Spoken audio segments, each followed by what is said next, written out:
ലോക്സഭാ തെരഞ്ഞെടുപ്പിലെ തോൽവി സിപിഐഎം ഇഴകേറി പരിശോധിക്കുമെന്ന് സംസ്ഥാന സെക്രട്ടറി എം.വി. ഗോവിന്ദൻ.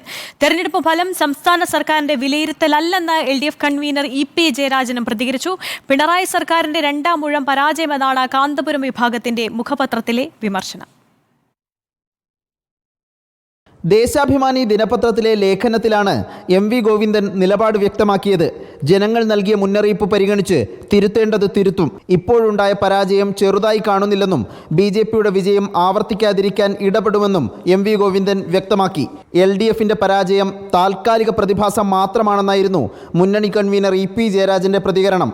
സംസ്ഥാനത്ത് എൽ.ഡി.എഫിന്റെ അടിത്തറ ഭദ്രമാണെന്നും ഇ.പി. CPM-ന്റെയോ ഇടതുപക്ഷ മുന്നണിയുടെയോ ബഹുജന സ്വാധീനത്തിനോ കേരളത്തിൽ ഒരു ക്ഷതവും ഉണ്ടായിട്ടില്ല. UDF-ന് സീറ്റ് കൂടുതൽ നേടാൻ കഴിഞ്ഞിട്ടുള്ളത് അതൊരു താൽക്കാലികമായിട്ടുള്ളൊരു പ്രതിഭാസം മാത്രമാണ്. പിണറായി സർക്കാരിന്റെ രണ്ടാം ഊഴം പരാജയമെന്ന് കാന്തപുരം വിഭാഗത്തിന്റെ മുഖപത്രം കുറ്റപ്പെടുത്തി.